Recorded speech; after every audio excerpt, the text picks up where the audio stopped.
फर्श वाले तेरी शौकत का उलू क्या जाने, खुसरवा अर्श पे उड़ता है परीरा तेरा। এই ফেরের মধ্যে যে আমরা বর্তমানে ফের যেটি পড়েছি এর মধ্যে হুজুর সাল্লাল্লাহু তাআলা আলাইহি ওয়াসাল্লামের শান মান মর্যাদা বয়ান করা হয়েছে, যে দুনিয়ার মানুষ তোমরা জানতে পারবে না আসলে রাসূল করিম সাল্লাল্লাহু আলাইহি ওয়াসাল্লামের শান মান কি। আর এটাই সঠিক, কেননা যার শান মান আল্লাহ নিজেই বাড়িয়ে দিয়েছেন আর যেটার কোনো সীমা নেই, এই শান মান আসলে আমরা কিরকম জানতে পারবো? আমাদের এই ক্ষমতা নেই, আমাদের কাছে এই শক্তি নেই যে আমরা জানবো। এই বিষয়ে আমি বলি, কোরআনে পাকের মধ্যে এসেছে আল্লাহ রাব্বুল ইজ্জত ইরশাদ করেন যে ওয়া রাফা'না লাকা যিকরাক।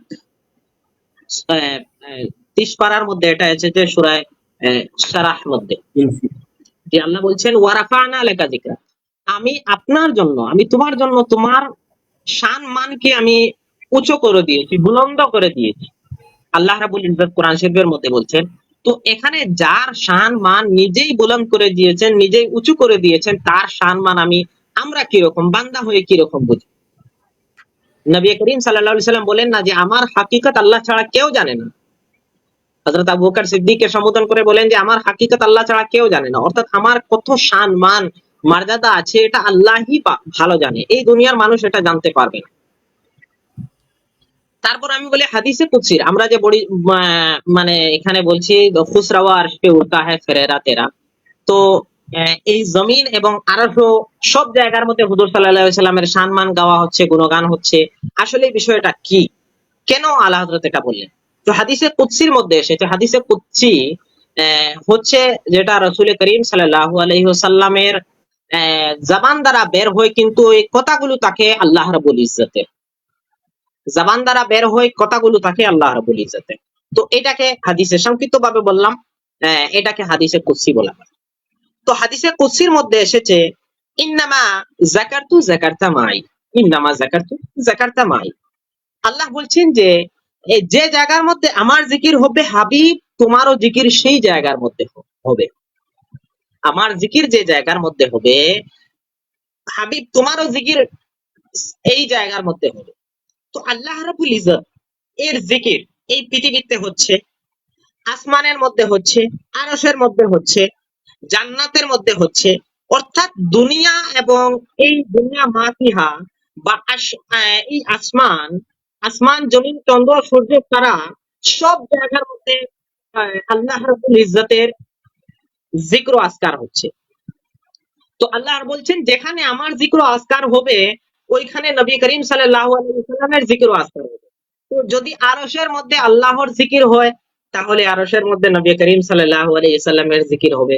যদি জান্নাতের মধ্যে আল্লাহর জিকির হয় তাহলে নবী করিম সাল্লাল্লাহু আলাইহি ওয়াসাল্লামের জিকির হবে। পৃথিবীর কোনায় কোনায় যদি আল্লাহ রাব্বুল ইজ্জতের জিকির হয় তাহলে পৃথিবীর কোনায় কোনায় নবী করিম সাল্লাল্লাহু আলাইহি ওয়াসাল্লামের জিকির হবে। জান্নাতের মধ্যে যদি নবী করিম আল্লাহর জিকির হয় তাহলে নবী করিম সাল্লাল্লাহু আলাইহি ওয়াসাল্লামের জিকির হবে। অর্থাৎ এই দুনিয়া মাফিহা চন্দ্র সূর্য তারকা আসমান সব জায়গার মধ্যে আল্লাহর জিকির হচ্ছে। তো এরকম নবী করিম সাল্লাল্লাহু তাআলা আলাইহি ওয়াসাল্লামেরও জিকির হচ্ছে। আচ্ছা, হাদিসের মধ্যে এসেছে যে জান্নাত যে রয়েছে, জান্নাতের প্রত্যেক গাছের পাতার মধ্যে নবী করিম সাল্লাল্লাহু আলাইহি ওয়াসাল্লামের নাম লেখা রয়েছে, নবী করিম সাল্লাল্লাহু আলাইহি ওয়াসাল্লামের ইসমে আহমদ লেখা রয়েছে। জান্নাতের মধ্যে নবী করিম সাল্লাল্লাহু আলাইহি সাল্লাম কে পরিচিত হয় ইসমে আহমদ দিয়ে। একজন শায়ের বলছেন যে মানকাশ সবি ইসমে আহমদ সে আখতার, मनकश सभी इसमें अहमद से अख्तर है जन्नत के बरगो शजर আল্লাহ আল্লাহ। অর্থাৎ জান্নাতের যে বার্গ এবং শাজার রয়েছে, অর্থাৎ পাতা দরখ বৃক্ষলতা যত কিছু রয়েছে সবের মধ্যে হুজুর নবী করিম সাল্লাল্লাহু আলাইহি ওয়াসাল্লামের নাম মুবারক রয়েছে, তিনার জিকির রয়েছে, তিনার প্রশংসা রয়েছে, তিনার গুণগান রয়েছে। এই বিষয়ে আপনারা জানার জন্য মুফাসসিরে কোরআন আল্লামা ফয়েজ আহমদ ওয়াইসি রাহমাতুল্লাহি তাআলা আলাইহির একটি বই পড়তে পারেন, শহর সে মিঠা নামে মুহাম্মদ। অনেক গুরুত্বপূর্ণ বই রয়েছে, এটা পড়ার চেষ্টা করবেন। আচ্ছা, হুজুর নবী করিম সাল্লাল্লাহু তাআলা আলাইহি ওয়াসাল্লামের যে আমরা বলি যে আরশের মধ্যে যে ঝান্ডা রয়েছে, এই ঝান্ডা দিয়ে আসলে কি বোঝানো হয়েছে?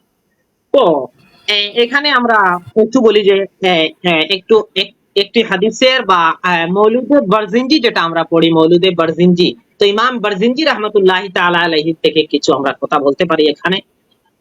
যে মৌলুদে বারজিনজির লেখক ইমাম বারজিনজি রহমতুল্লাহি তাআলা লিখছেন যে নবী করিম সাল্লাল্লাহু আলাইহি সাল্লামের জন্মদিনে, অর্থাৎ যেই সময়ে নবী করিম সাল্লাল্লাহু আলাইহি সাল্লাম জন্মগ্রহণ করবেন, এই পৃথিবীতে আসবেন, তশরিফ নিয়ে আসবেন, ওই সময়ে আল্লাহ রাব্বুল ইজ্জত জিবরিলকে এবং ফেরেশতাদেরকে হুকুম দিল যে তোমরা গিয়ে একটি ঝান্ডা কাবা শরীফের মধ্যে তোমরা নসব করে আসো, অর্থাৎ গেড়ে আসো কাবা শরীফের মধ্যে।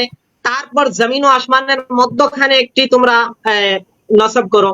তারপর হচ্ছে আরশের মধ্যে একটি নসব করো, একটি নবী করিম সাল্লাল্লাহু আলাইহি সাল্লামের শান মান প্রশংসার ঝান্ডা। এখানে ঝান্ডা দিয়ে ঝান্ডা মুরাদ দিতে পারেন, বা শান মান প্রশংসা, আপনারা যা কিছু চাইবেন মুরাদ দিতে পারবেন।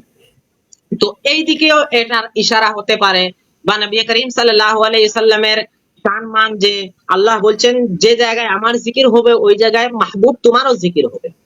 তো এই বিষয়টাও এখানে আমরা মুরাদ নিতে পারি।